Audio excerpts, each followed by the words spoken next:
Hey everybody, welcome to episode 4 of FIX the XJ6. In this series I'm taking my Yamaha XJ6 Diversion 2010, which has got about 50 something thousand miles on the clock, and I'm just doing a load of good overhaul type maintenance. If you haven't watched the series, go back and start episode 1 so you can understand everything, it really will help you. And we've also discussed an awful lot of things, because I may mention something in this episode referring to a previous episode, and then people will say, oh, blah, blah, blah, and I'm like, no, we've already discussed this in the last episode. Just so, if you want to keep up the series, go back and watch the first ones. In today's video, we can do some more stripping, because I've got parts, but not all the parts. You see, the thing I needed the most was the front stand, so I could properly start stripping the bike down. I haven't actually got that yet, so what I've done is I've worked out a list of jobs that I can do before I start taking the wheels off. Hopefully the stand will be here soon. And it's at this part of the video I must give thanks once again to WeMoto.com.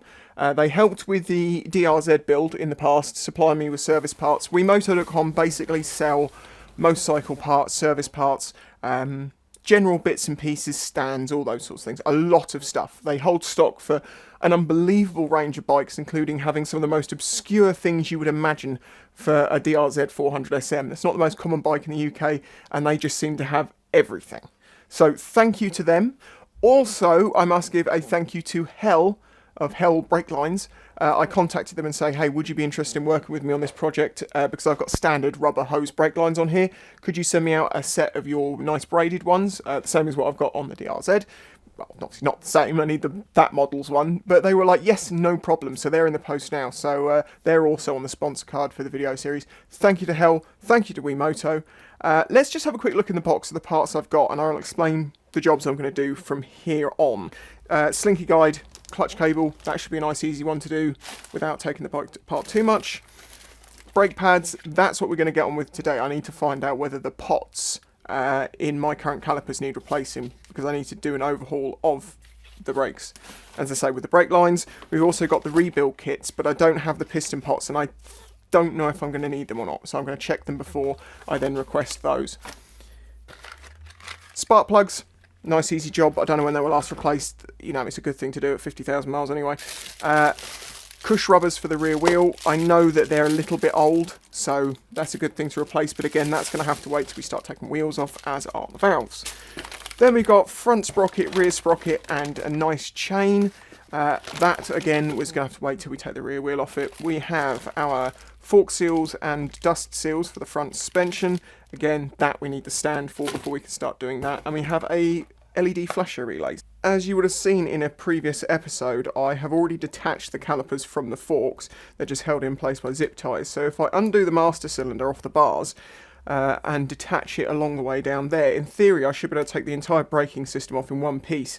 And obviously if I can take everything out in one piece, I can use the hydraulic action of the brakes to help push the piston pots out. Though I probably will need to crank the compressor up to get them out in the end. But yeah, it's a start. There's a couple of little clamps along the way that actually pin the cables down. Some you can just undo by hand because they're little plastic clips. There's another one in the middle there that's a metal one. You actually have to undo a bolt and it comes in two. Alright, well if I detach the cable ties that are holding the calipers on. There we go.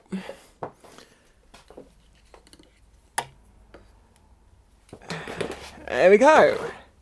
As planned, we now have the front braking system off the bike in one piece. Okay, so how do these come apart? Because I noticed they don't have pins. So you pull the sliders off and these just fall out. Well, that's easy.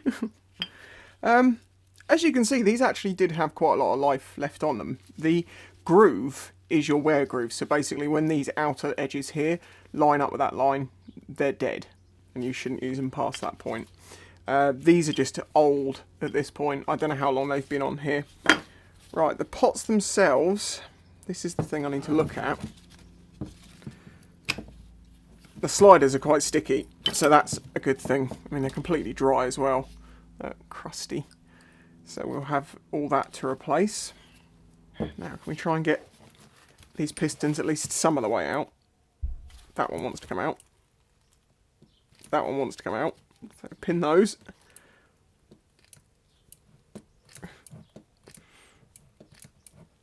That's releasing the other one. They're loose. Problem is the ones the ones that are loose will allow you to move it. The ones that are stuck won't. Please hold pressure on that side so I can get this one out. Yeah, right, this one's now moving as I'm holding this down.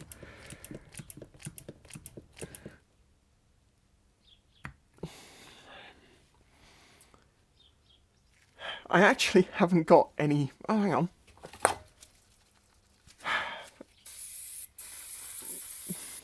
There are some dots on here, but I can't really feel them. I don't think they're pits.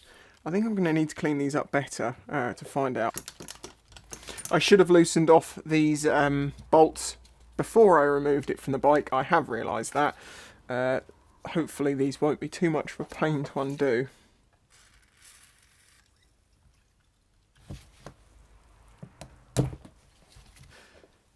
Okay, so I've got a bag with 9 right, 10 left, so that tells me which side the caliper goes to, and also I can pop the pots in there and know which one they came from. This is the first one, so that's number 9, because this is number 10. Double check, yes. Okay, I need to put a cloth in here so these don't fire into something and damage it. Cover your eyes, because there will be squirting brake fluid. I heard a double click. That normally means both came out. Yeah, perfect. Yeah, again on here, if you can see it, that looks almost looks like pitting, but get WD-40, and it seems to clean off and I can't feel it, so I'm in really two minds about these. Might look at replacing them anyway.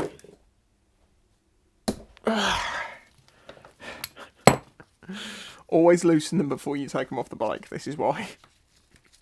The problem is this, right? So when they're inside the caliper itself, you have a seal here and a seal here. Just remember there's 2 seals. When your brake pads wear down over time, the piston lives further outside of the caliper. It will get returned a bit, but it only gets returned a small amount to relieve the brakes. So as the pads wear down, it ends up living more and more outside of the caliper housing itself. So if you then get, you always get dirt and stuff on the edge that's exposed, but if you get corrosion and dents and pitting is basically where it rusts and it takes a little divot out the surface. If once you've replaced your brake pads, you push this back in, because obviously you've got all that extra meat of the pad to mean that this has to go back in. If that pitting then sits on the line of where the seal was, you've got a way for oil to fill up the hole, go underneath the seal, come out, leak a little bit, then it goes back in, and it may not leak, but it may be able to pass through small amounts of fluid, and over time you'll lose fluid. And then you'll lose brakes. So, given that these are brakes, we'll clean them, I'll have a look, but I might just replace them because, as I say, brakes is something you do not mess around with. You want the best you can get, and if I'm going to the point of putting the hell lines on it and all of that, probably a good idea to do the whole lot. These can go in the box of parts to be worked on. I've got brake fluid everywhere now anyway, so I might as well just quickly do this. This is going to be another interestingly difficult one.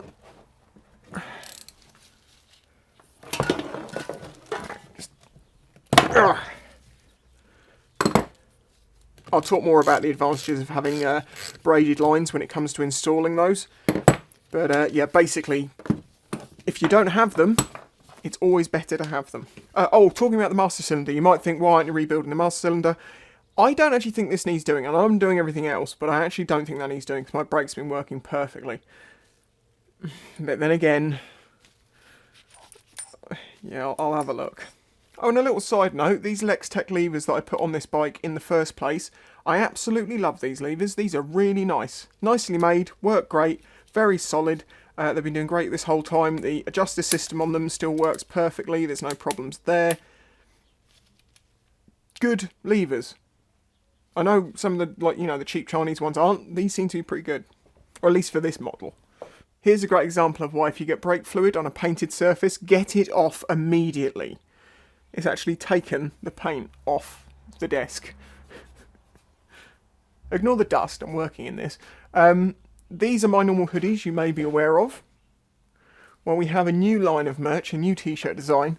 This came from my Discord kind of originally a while ago, but it's a saying which is, sleep is a hobby. And I don't mean that in the sense of a hobby, so something you do lots. I mean in the sense of, for people like me, people who are self-employed, people who are students, people who never get any sleep, who for you, a few hours a day is all you ever get because you're just constantly moving forward, trying to drive your plan forward in life. It's about positivity, basically. Yes, you do need your sleep, but you also need to work. Sleep is a hobby. If you want it to mean it's your hobby and you sleep all the time, fine, you do that. So if that sounds like you and you'd like to grab one, links in the description. It'll help support this channel and the build. Talking of the build, right, so we've done the brakes. What am I going to do today? Because I'm again kind of getting stalled. I need to get the rear caliper off as well with the master cylinder, and as I want to take the crash cage off anyway, because the footrest also, I want to take that off because one side's a bit wobbly. I want to check see how they're attached and see what's going on with that. Assuming that's not too difficult. I don't know until I get the crash cage off. That's what we'll do next. Crash cage coming off. So the reason I'm taking these off is because the paint or the powder coat is broken off in places and it's starting to rust. I like these bars, so I'm going to clean them up. I might even send them off to powder coat and get them redone. The way they attach is they have 2 bolts back here, which attach into the footrest whole section piece. This one is actually an engine mount, but I've checked that in undoing this one side, I'll be able to get that out, put that bolt in, and then do the other side so the engine won't drop. Because obviously if you undo both at the same time, the engine's going to drop down and you're going to have a bugger to get it back up. I sprayed this with some WD-40 a couple of hours ago, and thankfully it came straight undone, no problems. And what I thought was a pass-through bolt with a nut on the back is actually a captured welded-on nut on the other side. So you only need to undo it from one side, no spanner holding the other side. I don't know who made this set of crash bars.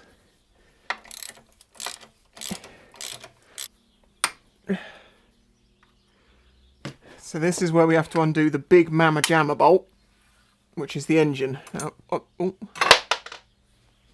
That's fine. I just want to make sure the engine doesn't do any strange manoeuvres. One of the ways you'd know if the engine was pinning on this bolt, because obviously this has gone through this piece of metal, which is on the frame, onto the engine, so they're lined up like that. If the bolt's going through and the engine's trying to drop, it's going to put a lot of pressure on that bolt, if you can imagine pushing downwards. So, if you start undoing it and you can feel it getting tighter and like grinding, you know there is weight on that bolt. It should not do that. It should turn freely. If that's the case, put a jack under the engine or a block of wood or something and get it so it's just neutral. Then get the bolt out, then get it back in as soon as you can. So that's out. I want to get that back in immediately. I'm only going to do this by hand, but I want to make sure I get this as far in as I can go so the shoulder's actually supporting on the frame. I don't know if these are over long bolts, so don't try, if you take one of these cages off, don't try and use the bolts that come with it and put those, like use a gun and ram them back in, because what you're actually probably going to end up doing is blowing a hole through the casing if the bolt's too long for standard. That's in there now, engine's being held again, and we have our half of this off. And as we can now see, the only thing holding that on is that one down there, which has got a rubber mount on it.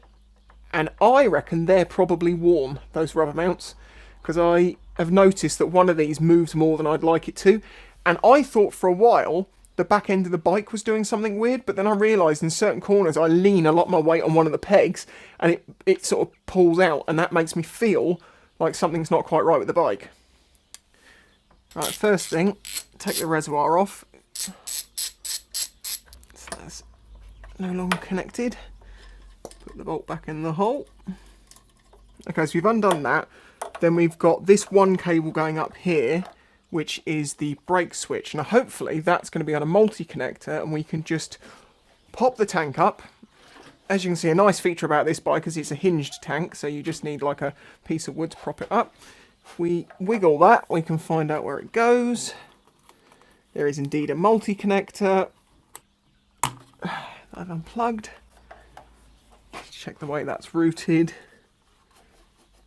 Okay, so this is a note for myself. The cable comes up behind the frame and round the front of the central core which the suspension is attached to.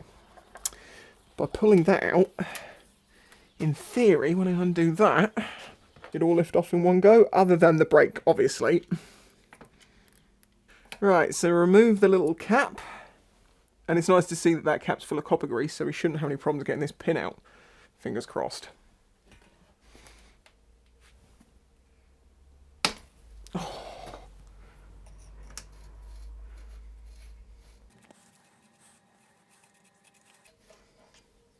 I'm pretty sure I could slide off the whole assembly when I take the rear wheel off, but obviously I can't take the rear wheel off, or I don't want to just yet. So if I do it this way, I should just lift. And there we go. Rear brake pads, getting old. There's quite a bit of meat left there, but yeah, look, you can see they're really nastily corroded. So, good we're replacing these. And surprisingly, the pin's not too bad either once I cleaned off the grease and what looked like rust, but it was just rust on the grease. Okay, on this side, we've got the same sort of deal, but I have a lot less space and light.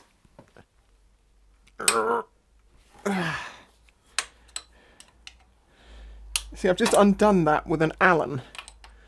So these weren't that tight. I'm sure that's correct for the torque settings. That feels about right.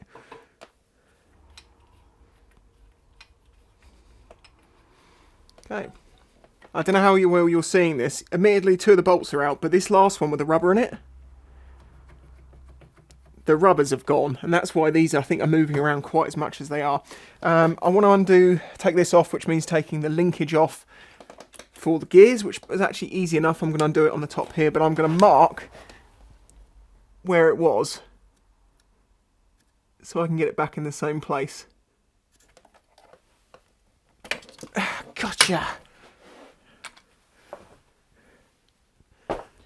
I absolutely did not realise at any point that that was as worn as it was there. These are filthy. And I'm now starting to wonder, do I get these powder coated as well, if I can find someone to powder coat them? And what I'm doing, just to retain these bolts where they belong for now, is that. Now obviously this side is a little bit more complicated because this is where all the brake system mounts. You can see all the pivots and everything are all built into this, which is fine. Don't need to rebuild that. Again, that's working fine. We have a replacement line coming, so in theory I can just drain this out, take that off of there, give this a clean up and everything's okay, other than seeing if these are bushes that you can actually replace, or what's the deal with those. But what we do need to do is get this piston pot out of this caliper, and we're going to do it the exact same way we did the other one. But this one should be easier because there's only one of them. So we just pump.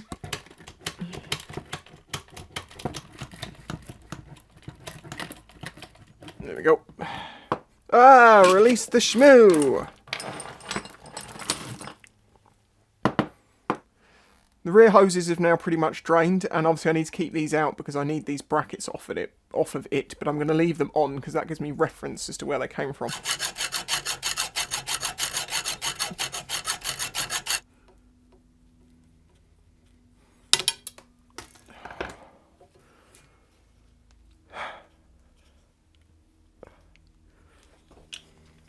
Okay, I'm just having a quick look underneath the powder coat on the crash bars.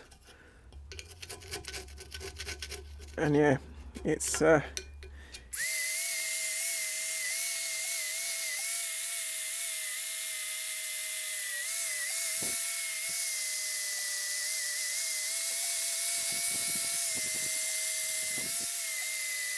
okay, well, where the powder coat's broken, as is the downside of powder coat, second you get a little crack through it, water gets in, it starts rusting underneath, and then it works its way up. As you can see here, under the powder coat here where it's not split, we're actually okay. We have got a bit of pitting here, but that's fine. Nothing about this is structural that's concerning me, which is good. So I'm happy to reuse these, but they are going to need a proper clean-up. That's been pretty good progress. I've answered some questions. I have some more. It's getting colder in here. by the second, as you can see. So I want to get inside and warm up. But as I say, we've got a lot done. We've got all the brake system off the front. We've got the crash cage off and the bolts back in that's holding the engine in place, very important. We've got the rear pegs off and the rear braking system and the pegs on the other side. So really now, I mean, there are jobs I can get on with while I don't have the stand, but the next jobs are going to be to remove the wheels when I've got the proper stand. So yeah, I'm going to call an end to episode 4 here. If you'd like to smash the like out of the button, that would be great. I get a feeling that's become a niche joke now because I can't swear because of demonetization. There are mugs and everything. Subscribe if you're not subscribed, I'd really appreciate that. And also, huge thanks to my patrons, whose names go up at the end of the video. You make this channel possible. And if you'd like to help this channel out and help me doing the build and creating videos, this is my full-time job, for as little as $1 a month, and you get videos early and get to be part of the Q&A. It's a good deal for $1 a month. If you'd like to join that, please do. And also, as I say, keep in mind, we now have the new Sleep is a Hobby t-shirts. We've also got it as a mug, which is obviously great for people who just live on coffee. But obviously, if you're like me and you don't drink tea or coffee, well, you can fill that mug up with energy drink. Make it sugar-free. It's a healthier choice. Anyway, catch you on the next one. Bye-bye.